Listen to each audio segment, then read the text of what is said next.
আসসালামু আলাইকুম। আমি আজকে ৩ রকমের গোলাপ কলি আঁকায় দেখাবো।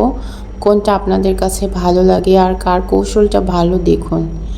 এইটা ফার্স্টে সেটা প্রথমে একটা লাভ আঁকায়ে নিচ্ছি। তারপরে ভেতরে একটু প্যাঁচ দিয়ে দেখুন সুন্দর করে ২টা প্যাঁচ দিয়ে একটা গোলাপের কলি আঁকায় নিলাম। তারপর ছোট ছোট ২টা পাপড়ি দিয়ে গোলাপের ডাঁটি এঁকে সুন্দর ২টা পাতা দিয়ে দিলাম।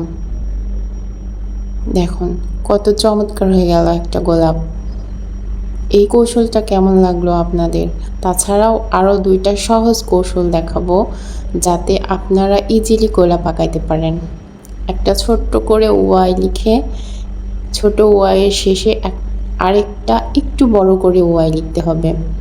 এই ২টা ওয়াই থেকে একটু সুন্দর করে মিলিয়ে দিয়ে গোলাপের পাপড়ির মতো তৈরি করতে হবে।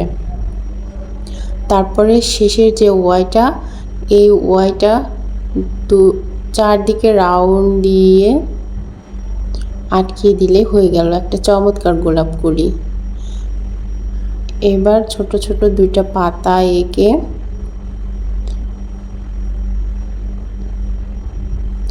একটা সুন্দর করে গোলাপের ডাঁটি এঁকে দিলেই রেডি আর একটা চমৎকার গোলাপ কলি। এই কৌশলটা কার কার পছন্দ হয়েছে জানিয়েন।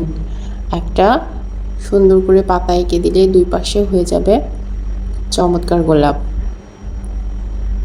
আমি সর্বাত্মক চেষ্টা করি নতুন নতুন সুন্দর সহজ কৌশলে আপনাদেরকে শেখানোর জন্য। আপনাদের যদি ভালো লাগে তবে আমার সার্থকতা। আরেকটা গোলাপ ওয়াই লিখে নিয়ে ওয়াইয়ের মাঝখানে সুন্দর করে ২টো প্যাঁচ দিয়ে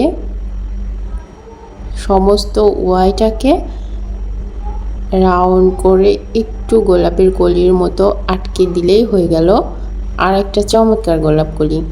এটা তো আরও সহজ।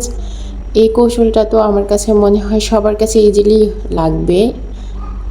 খুব সহজেই এই গোলাপটা আঁকায় নিতে পারবে। গোলাপের ডাঁটি তৈরি করে ফেললাম আর ওই প্যাচগুলোর মধ্যে কিছু দাগ দিয়ে গোলাপের মতো করে নিলাম। ছোট ছোট ২টা পাতা। তারপরে সবাই জানেন গোলাপে কাঁটা থাকে। গোলাপ কলির ২ পাশে ২টো সুন্দর করে পাতা এঁকে দিলাম। দেখতে কতটা চমৎকার হয়েছে। আপনাদের যদি এই ৩টা গোলাপের মধ্যে কোনোটাও ভালো লেগে থাকে তাহলে অবশ্যই জানাবেন।